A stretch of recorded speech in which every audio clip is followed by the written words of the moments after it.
இளவரசிக்கு வீசுவாங்க. யாரும் நமக்கு ஹெல்ப் பண்ண வர போறது இல்ல. படிச்சிட்டு இருக்காங்க. பண்ணதை எடுத்தனா இல்ல. அண்ட் லஞ்சுக்கு என்ன சாப்பிடுங்க? எஸ், இன்னைக்கு எங்களோட ஃபேவரட். இங்கே ஃப்ரை இருக்குது, பப்படம் இருக்குது, ரைஸ் இருக்குது. நான் வந்து எக்கு மட்டும் நிறைய வச்சு கொஞ்சோண்டு ரைஸ் வச்சு சிக்கன் வச்சு சாப்பிட்டுட்ருக்கேன். சிம்பிள் மீல் தான், பட் ரொம்ப டேஸ்ட்டாக இருக்கும். என்னோட ஃபேவரட். மித்து கையை காணி, கையை பார்ப்போம். இங்கே வா, கையில் என்ன போட்டிருக்க? காணி, பெருமைட்ட காணி, கிட்டவா கிட்டவா கிட்டவா. காணி, கையை காணி. கையில யார் போட்டு விட்டா? கைய பாப்போம். வாவ், இங்க பாருங்க. வாவ், எவ்வளோ அழகா இருக்கு. இது யார் போட்டு விட்டா? இது அப்பாவா? இது என்னது? இது யார் போட்டு விட்டா? அம்மாவா? அண்ணாவா? அண்ணா போட்டு விட்டாளா? இந்த கைய கனி. இது யார் போட்டு விட்டா? அப்படியா? உனக்கும் அழகா இருக்கு தங்கம்.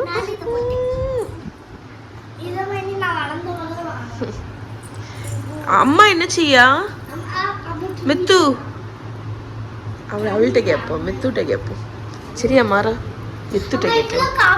மித்து, அம்மா என்ன செய்யா?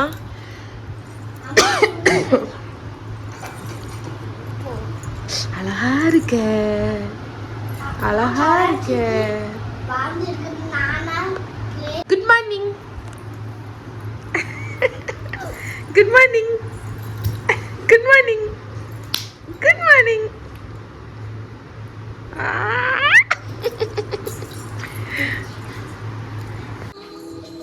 எப்படி பிரஷ் பண்ணுவ?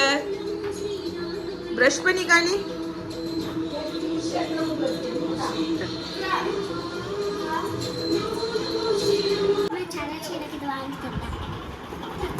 அழகா இருக்கு. பாக்ஸா? வாவ், இது என்ன ஃபிளாக்? யுஎஸ்ஏ இல்ல, லண்டன். இது யுஎஸ்ஏ. இது எனக்கு தெரியல. இது ஜெர்மனியா? தெரியல. வாங்கிட்டே இருக்கா? ஓகே. மித்ரா, என்ன பண்ணிய?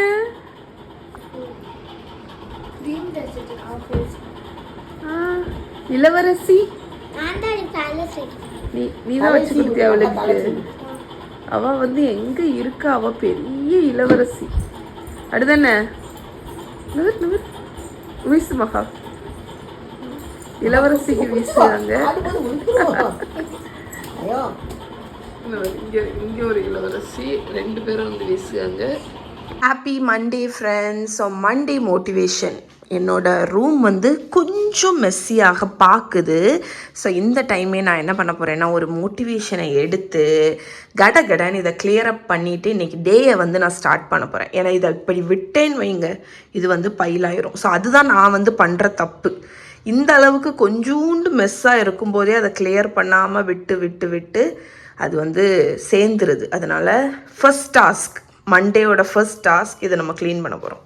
ஒவ்வொரு வாட்டியும் இந்த அளவுக்கு கொஞ்சோண்டு இருக்கும்போதே நான் அதை டேக்கிள் பண்ணாமல் விட்றதுனால தான் எனக்கு சேர்ந்துருச்சு, கண்டுபிடிச்சிட்டேன். அதனால் இன்னைக்கு ஃபஸ்ட்டு டாஸ்க்கு இந்த கொஞ்சம் துணியை கிளியர் பண்ணுறது.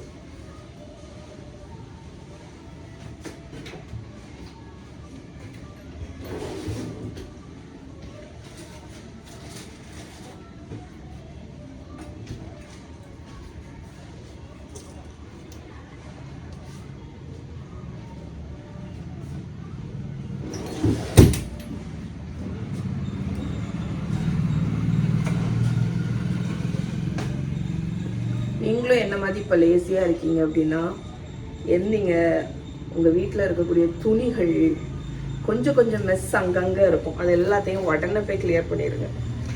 ஸோ இதுதான் ஆர்த்தியோட இந்த வீக் மோட்டிவேஷன்.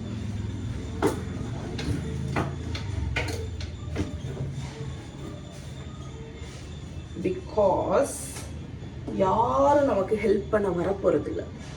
எவ்வளவு துணிகள் சேர்ந்து எவ்வளவு குப்பை ஆனாலும் கடைசியாக க்ளீன் பண்ணுறது நம்ம தான். அது கொஞ்சமாக இருக்கும்போதே க்ளீன் பண்ணிடுவோம்.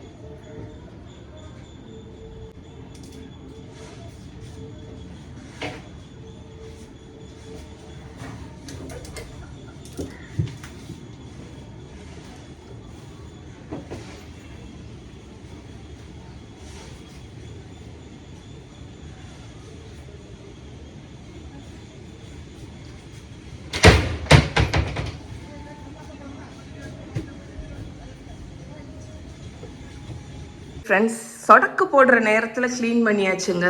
இவ்வளோதான் உண்டு. ஆக்சுவலாக நான் தான் வந்து கொஞ்சம் வேலை இருக்கும்போதே மடித்து அப்புறம் பண்ணலாம்னு நினச்சி பெரிய வேலையாக்கிடுறேன். ஸோ அதனால் நீங்கள் என்ன மாதிரி இருக்காதீங்க. உங்கள் வீட்டில் கொஞ்சம் மெஸ் இருக்கும்போதே அதை க்ளீன் பண்ணிடுங்க. ஏன்னா நமக்கு தான் அது நல்லது. ஃப்ரெண்ட்ஸ், ஸோ வீக்கெண்ட் எப்படி போச்சு உங்களுக்கு? நான் ஆக்சுவலி வீக்கெண்டில் லாஸ்ட் வீக்கே கொஞ்சம் பிஸி தான். மகா பர்த்டே வந்ததுலேருந்து அதுக்கப்புறம் கொஞ்சம் பிஸி ஆகிட்டேன். அண்ட் இந்த வீக்கெண்டில் அம்மா வீட்டில் கூட பெருசாலாம் விலாக் எடுக்கவே இல்லை. மூவி பார்த்தேன் இந்த வீக்கெண்டில், கூலி மூவி. எனக்கு ஆக்சுவலி ரொம்ப பிடிச்சிருந்துச்சு. நிறைய பேர் அதில் மிக்ஸ்டு ரிவ்யூஸ் மாதிரி கொடுத்துருந்தாங்க. ஆனால் ஓவராலாக எனக்கு பிடிச்சிருந்துச்சு. போர் அடிக்கலை படம். திருப்பி பார்ப்பேன்னா திருப்பியெல்லாம் பார்க்க மாட்டேன். கேஜிஎஃப்லாம் நான் பெரிய ஃபேன். கேஜிஎஃப், விக்ரம் எல்லாம் அந்த படத்துக்கூட பெரிய ஃபேன் நான். ஆனால் கூலி மூவி ஒன் டைம் எனக்கு போர் அடிக்காமல் நான் பார்த்தேன். ஸோ எனக்கு பிடிச்சிருந்துச்சு. உங்களுக்கு பிடிச்சிருந்துச்சா இல்லையான்னு எனக்கு கமெண்டில் சொல்லுங்கள். அதுக்கப்புறம் இன்றைக்கி வீக் ஆரம்பிச்சாச்சுங்க. அண்ட் லக்கிலி இந்த மிட் வீக்கில் வெனஸ்டே ஹாலிடே இருக்கிறதுனால அது ஒரு ஹாப்பி நியூஸு. ஏன்னா கரெக்டாக வெனஸ்டே ஹாலிடே இருந்துச்சுன்னா நமக்கு மண்டே டியூஸ்டேயும் ஈஸியாக போயிடும். தேர்ஸ்டேயும் ஃப்ரைடேயும் வீக்கெண்டை எதிர்பார்த்து போயிடும். அதனால அது பிரச்சனை இல்லை. கணேஷ் சதுர்த்திக்கு என்ன பிளானு, இந்த வீக்கெண்டில் என்ன பண்ணீங்க, ஏதாவது சொல்லுங்கள். ஏதாவது கமெண்டில் ஷேர் பண்ணுங்கள். நான் கமெண்ட்டுக்கு அவ்வளோவா ரிப்ளை பண்ணாட்டாலும் கண்டிப்பாக அதை ரீட் பண்ணுவேன். ஓகே, ஸோ இன்றைக்கி அப்படி டே எப்படி போகுதுன்னு பார்க்கலாம். ஓகே ஃப்ரெண்ட்ஸ், ஸோ ஃப்ரெஷ் ஆகிட்டு வந்தேன். பசங்களை பிக் பண்ண போகிறேன். நேற்று வந்து ஸ்விக்கியில் வந்து ஆர்டர் போடும்போது நமக்கு இந்த ஆஃபர்லாம் காணிப்பாங்க தெரியுமா? அதில் வந்து இந்த Soulflower rosemary lavender hair oil 9 ரூபாய்க்கு இது ஆஃபரில் போட்டிருந்தாங்க. எம்ஆர்பி பார்த்தீங்கன்னா 100. ஸோ இந்த மாதிரி சிலதெல்லாம் ஆஃபரில் போடும்போது எனக்கு அதில் இன்ட்ரெஸ்டிங்கான ப்ராடக்ட் இருந்தால் நான் வாங்குவேன். இந்த சோல்ஃப்ளவர் பிராண்ட் வந்து எனக்கு ஃபெமிலியர் தான். ஏன்னா வந்து இவங்க வந்து அந்த நேச்சுரல் இது ப்ராடக்ட்ஸ் மாதிரி பண்ணக்கூடியவங்க. இவங்களோட ப்ராடக்ட் தான் நான் வந்து அந்த இன்சென்ஸ் ஸ்டிக் வந்து வாங்கியிருந்தேன். எனக்கு அவ்வளோ பிடிச்சிச்சு. இப்போ அந்த ஃப்ளேவர்ஸ் சந்தனம் ஃப்ளேவர். ஸோ அதில் இவங்க ஹேர் ஆயில் 9 ரூபாய்க்கு பார்த்தோன்னு சரி வாங்கி ட்ரை பண்ணலாம் அப்படின்னு. ஆக்சுவலி வாசனை ரொம்ப நல்லாயிருக்கு. பட் டெக்ஸ்டர் எனக்கு கொஞ்சம் ஸ்டிக்கியாக இருக்கிற மாதிரி இருக்குது. அது என்னன்னு தெரியல. ஆனால் ஃப்ரேக்ரன்ஸ் வந்து ரொம்ப நல்லாயிருக்கு. ஆப்வியஸ்லி இதில் rosemary, lavender, vitamin E, jojoba oil, சரி நிறைய கன்காக்ஷன் இருக்குது. அதுதான் லைட்டாக ட்ரெஸ் அந்த எண்டில் குளிச்சுட்டு வந்ததுக்கப்புறம் அந்த எண்டில் மட்டும் அப்ளை பண்ணுவேன். ஏன்னா எனக்கு வந்து கொஞ்சம் ட்ரை ஆகும். இப்போ நான் போட்டிருக்க ஷர்ட் வந்து லூலுக்கு போயிருந்த டைமில் ட்ரெண்ட்ஸ் இல்லை மேக்ஸில் வாங்கினதுன்னு நினைக்கிறேன். ஒரு சாண்டல் கலரில் ஒரு ஆஃப் ஒயிட் கலரில் ஒரு ஷர்ட்டு, செம்ம லூஸு, ஆனால் செம்ம கம்ஃபர்டபுளாக இருக்கும். காட்டன் மாதிரி, லினன் மாதிரி மெட்டீரியல். காட்டன் இல்லை, லினன் மாதிரி மெட்டீரியல். ஸோ நல்லா கம்ஃபர்டபுளாக இருக்குது. மகா குட்டீஸை பிக் பண்ணுறதுக்கு நான் கிளம்பியாச்சு. ஆக்சுவலாக இன்றைக்கி என்ன சொல்கிறதுக்கு,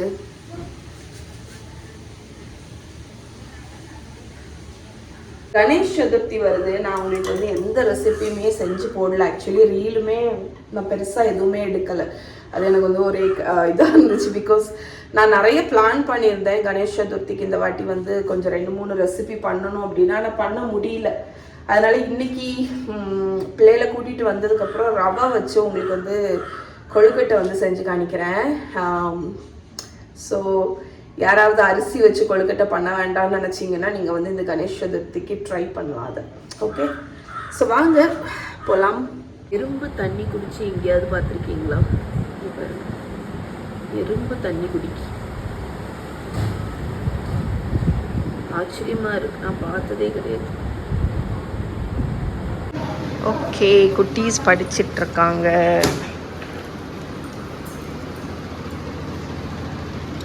நான் என்னோடய டின்னர் ரெடி பண்ண போகிறேன்.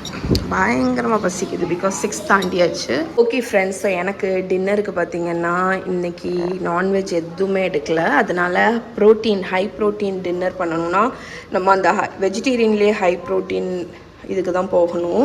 நான்வெஜ் எடுக்கலன்னு சொன்னேன், பட் ஸ்டில் நான் எக்கு சாப்பிட போகிறேன். பட் இது என்னன்னு பார்த்தீங்கன்னா பன்னீரை வச்சு பராட்டா பண்ணலாம் அப்படின்னு நினச்சேன். என்னோடய ஹோம்மேட் பன்னீர் நான் லாஸ்ட் வீக் பண்ணியிருந்தேன்ல, அதில் வந்து ஒரு பிளாக் வந்து லெஃப்ட் ஓவர் இருந்துச்சா. ஸோ அதை என்ன பண்ணியிருக்கேன்னா இந்த மாதிரி துருவக்கூடியதில் நல்ல ஃபைனாக கிரேட் பண்ணியிருக்கேன். ஸோ கிரேட் பண்ணி பண்ணும்போது நமக்கு வந்து டெக்ஸ்சர் வந்து பெட்டராக இருக்கும். அதுக்கப்புறமா இதில் உங்கள் ஃபேவரட் சீசனிங் எல்லாமே நீங்கள் ஆட் பண்ண வேண்டியதான். நான் வந்து பச்சை மிளகா, நிறைய கொத்தமல்லி கீரை ஆட் பண்ணுங்கள். இந்த மாதிரி ஸ்டஃப்ட் பராட்டா பண்ணும்போது ஆலு பராட்டாவாக இருந்தாலும் சரி, பன்னீர், கோபி எதுவாக இருந்தாலும் கொத்தமல்லி கீரை நிறைய ஆட் பண்ணிக்கோங்க, ஃபைனாக கட் பண்ணிக்கோங்க. பராட்டாக்கு நீங்கள் உங்களுக்கு பிடிச்ச ஃப்ளேவரிங் ஆட் பண்ணலாம். நான் chilli powder, salt, jeera powder, அதுக்கப்புறமா சாட் மசாலா அதை ஆட் பண்ணிக்கோங்க. ஸோ அதே மாதிரி ஸ்டஃப்டு பராட்டாவுக்கு வந்து சாட் மசாலா எப்போவுமே நல்லாயிருக்கும். ஸோ இவ்வளோ தான் மட்டும்தான் நான் ஆட் பண்ண போகிறேன். நீங்கள் வேணும்னா வெங்காயத்தெல்லாம் வதக்கி, வெங்காயம் இஞ்சி பூண்டெல்லாம் வதக்கிட்டு அதில் வந்து இதை போட்டு வதக்கி பெரட்டி பண்ணலாம். பட் எனக்கு டயர்டு, எனக்கு இன்றைக்கி அதுக்கு மூடு இல்லை. அதனால் நான் இன்றைக்கி வந்து இந்த பன்னீர் பராட்டா ரொம்ப சிம்பிளான ஒரு வேர்ஷன் தான் பண்ணுறேன். ஆக்சுவலி சொல்லப்போனால் நீங்கள் இந்த ஃபில்லிங்கை இப்போ பண்ணுறேன் தெரியுமா, இது மாதிரி பண்ணி நீங்கள் ஃப்ரிட்ஜில் கூட ஸ்டோர் பண்ணி வச்சிடலாம். சப்பாத்தி மாவு கூட நீங்கள் முந்தின நாளே செஞ்சு ஃப்ரிட்ஜில் வச்சிட்டிங்கன்னா லஞ்ச் பாக்ஸுக்கு டக்குன்னு ஸ்டஃப் பண்ணி செய்கிறதுக்கு வசதியாக இருக்கும். ஸோ நம்மளோட ஃபில்லிங் வந்து ரெடி. இப்போ ஸ்டஃப் பண்ணிட வேண்டியதுதான். அண்ட் நான் இங்கே பாருங்கள் சப்பாத்தி டோ நல்லா சாஃப்டாக பிசைஞ்சிட்டேன். இப்போ ஸ்டஃப் பண்ணுறது எப்படின்னு எனக்கு வந்து வீடியோகிராஃபர் வந்து இவா தான் இன்றைக்கி வந்து நான் ஸ்டஃப் பண்ணுறதை வீடியோ எடுக்க போகிறேன். எடுப்பியா? ஓகே, ஸோ நான் வந்து ஸ்டஃப்டு பராட்டாக்கு ஒரு ஹெல்த்தியான போர்ஷன், பிகாஸ் நான் வந்து ஒரு பராட்டா தான் பண்ண போகிறேங்க. எனக்கு வந்து ஒரே ஒரு ஸ்டஃப்டு பராட்டா தான். ஸோ இந்த ஸ்டஃப்டு பராட்டாவோட டெக்னிக் வந்து என்னென்னா சென்டரை விட சைடு வந்து கொஞ்சம் தின்னாக இருக்கணும். ஸோ அதுதான் மெயின். சென்டர் வந்து திக்காக இருந்தால் ஓகே தான். ஏன்னா நம்ம இது எல்லாத்தையும் ஒன்றா கொண்டு வந்து ஒரு இடத்துல வைக்க போகிறோம். அப்போ வந்து நீங்கள் சைடெல்லாம் திக்காக இருந்துச்சுன்னா ப்ரொப்போர்ஷன் கரெக்டாக இருக்காது. ஓகே, ஸோ இந்த மாதிரி சைடெல்லாம் கொஞ்சம் மெல்லிஸாக வச்சுட்டு மஹிட்ட நான் ஸ்டஃப் பண்ணுறதை எடுன்னு சொன்னால் அவள் எடுக்கலை. கள்ளத்தனமாக எடுத்து பேக் எடுத்து பார்க்குறா ஸ்டஃப் பண்ணதை எடுத்தனா இல்லையான்னு. நான் ஸ்டஃபிங் பண்ணி தேய்ச்சிட்டேங்க, ஆனால் இவன் எடுக்க விட்டு போயிட்டான். ஆன் பண்ணுறதுக்கு பதில் சரி நம்ம அப்பாவுக்கு போடும்போது எடுத்துக்க. வை, அது விளையாட்டு பொருள் இல்லை. வை, போ, விளையாட்டு பொருள் இல்லை. போ போ போ போ. பரவாயில்ல, நான் அப்பாவுக்கு பண்ணும்போது உன்னை கூப்பிடுறேன், நீ எடு. சரியா? போல. ஓகே, ஸோ நான் இது வந்து 2வது பண்ணும்போது உங்களுக்கு காணிக்கிறேன். பட் இங்கே பாருங்கள் எதுவுமே வெளியே வரல. நம்ம தேய்ச்சாச்சு. இப்போ குக் பண்ணி எடுத்துடலாம். இப்போ நான் சதீஷுக்கு வந்து பராட்டா பண்ண போகிறேன். ஸோ மஹி மிஸ்டேக் பண்ணதுனால எனக்கு மஹி தான் வீடியோ எடுக்கணும். ஓகே, வா. அவளை கூப்பிட்டு வச்சுருக்கேன். இங்கே மூத்த பாருங்க, மூத்த பாருங்க, மூத்த பாரு, மூத்த பாரு, மூத்த பாரு, மூத்த வைக்கிறது பாருங்க. பண்ணுங்க, தப்பெல்லாம் பண்ணிட்டு வைக்கிறது பார்த்தீங்களா? கட் பண்ணாமல் எடு. சரியா? நானி பார்ப்போம், டெஸ்ட் பண்ணிக்கிறேன். கட் பண்ணாமல் எடுக்கணும். ஓகே, சரி. ஸோ நம்மளோட பராட்டா பண்ணுறதுக்கு நல்ல ஒரு போர்ஷன் டோ வந்து எடுத்துக்கோங்க. எடுத்துட்டு என்ன பண்ணணும்னு பார்த்தீங்கன்னா சைடு இருக்குல்ல, சைடு வந்து சென்டரை விட தின்னாக இருக்கணுங்க. அதுதான் ஹைலைட், அதுதான் ட்ரிக்கு. ஓகே, மகி எதையும் அமைக்கிறாது. ஓகே, நான் செக் பண்ணிகிட்டே இருக்கேன். ஓகே, ஸோ இந்த மாதிரி சைடு வந்து சென்டரை விட தின்னாக இருக்கணும். அதுக்கப்புறமா போர்ஷன் எவ்வளவு தூரம் ஃபில்லிங் வைக்க முடியுமோ அவ்வளோ தூரம் எடுத்துக்கோங்க. ஏன்னா எவ்வளோ ஃபில்லிங் வைக்கிறீங்க. ஏன்னா டிவி பார்த்துட்டே இருக்காது. இங்கே பாரு, அவள் இங்கே எனக்கு எடுக்கா, பின்னாடி டிவியை பார்த்துட்டு இருக்கா, அவளோட ஷோ. ஸோ ஃபில்லிங் எவ்வளோ தூரம் வைக்க முடியுமோ வச்சுட்டு இதை எல்லாத்தையும் சேர்த்து கொண்டு வந்துடுங்க. ஓகே, மோமோஸ் மாதிரி. அதுக்கப்புறமா தூவிட்டு சில பேத்துக்கு வந்து ஃபேஸ் பண்ணுற இஷ்யூ என்னென்னா ஃபில்லிங் வந்து வெளியே சீப் ஆகும். ஸோ அதுக்கு வந்து ஒரு ட்ரிக் என்னன்னு பார்த்தீங்கன்னா, எந்த இதில் நீங்கள் வந்து திரட்ட போகிறீங்களோ அதில் வச்சுட்டு கையை வச்சு இந்த மாதிரி ப்ரெஸ் பண்ணுங்கள் ஃபஸ்ட்டு. ஸோ கையை வச்சுட்டு ப்ரெஸ் பண்ணதுக்கு அப்புறமா நம்ம ரோல் பண்ண போகிறோம். பார்த்துட்டு மஹி, படம் எங்கேயும் போயிடாது சரியா. அதுக்கப்புறமா அந்த உங்களோட ரோலிங் பின்னில் எந்த ப்ரெஷரும் கொடுக்காம நீங்கள் ரோல் பண்ணணும். ப்ரெஷர் கொடுக்கக்கூடாது, அழுத்தி ரோல் பண்ணக்கூடாது. மேலாப்பில் ஜென்டலாக இந்த மாதிரி ரோல் பண்ணணும். ஸோ ரொம்ப தின்னாவும் பெரட்டான்னா நீ எங்கே எடுக்க, ஒழுங்காக எடு. நீ பின்னாடி டிவியை பார்த்துட்டே எடுத்தா இப்படி தான் இருக்கும். சொல்லி பாருங்க, எந்த ஃபில்லிங்குமே வெளியே வரல. ரெண்டு பக்கமும் பாருங்க, சூப்பராக நம்ம திரட்டியாச்சு நம்மளோட பன்னீர் பரோட்டா. ஸோ இப்போ இங்கே வந்து தோசைக்கல் நல்லா காஞ்சாச்சு. இதை எடுத்து நம்ம போட்டுட்டு குட் பாய் பாய் ஓடிடுச்சு. ஸோ இனி வந்து இதை குக் பண்ண போகிறோம். நீங்கள் ஃபில்லிங்கும் சப்பாத்தி டோவையும் வெறுவி நாளே வச்சுட்டிங்கன்னு வைங்களேன், நெக்ஸ்ட் டே மார்னிங் லஞ்ச் பாக்ஸ்க்கு பரோட்டா பண்ணுறதுக்கு அவ்வளோ ஈஸியாக இருக்கும். ஆயிலோ நெய்யோ அப்ளை பண்ணிக்கோங்க. அப்ளை பண்ணிவிட்டு குக் ஆகட்டும். ஸோ எப்படி உப்பி வருது பாருங்கள். ஸோ திருப்பி போட்டுட்டு 1 டீஸ்பூன் ஆயிலோ நெய்யோ. எனக்கு வந்து ரெகுலர் சப்பாத்தியை விட இந்த மாதிரி ஸ்டஃப்டு பரோட்டா வந்து ரொம்ப பிடிக்கும். ஏன்னு பார்த்தீங்கன்னா, ஒன்று சாப்பிட்டாலே நமக்கு வந்து நல்ல ஃபில்லிங்காக இருக்கும். இன்னொன்று என்னது, சைட் டிஷ்ஷே நம்ம பண்ண தேவையில்லை. ஸோ இதே ரெசிபி நீங்கள் பொட்டேட்டோவை கிரேட் பண்ணி பண்ணிக்கலாம். சில பேர் இது கோபி இருக்குல்ல, காலிஃப்ளவர், அதை கிரேட் பண்ணி கூட பண்ணுவாங்க. இங்கே வருங்க, எப்படி உப்பி இருக்கு பாருங்க. பரோட்டாக்கு உள்ளே பார்த்தீங்கன்னா குக் பண்ணாமல் ராவாக வச்சுருக்கிறதுனால கொஞ்சம் டைம் எடுத்து குக் பண்ணுங்கள். அப்போ தான் உள்ளேயும் நல்லா வேகும்.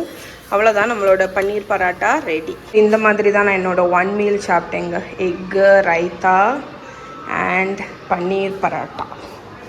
ஸோ செம்மையாக இருக்கும், ட்ரை பண்ணி பாருங்கள்.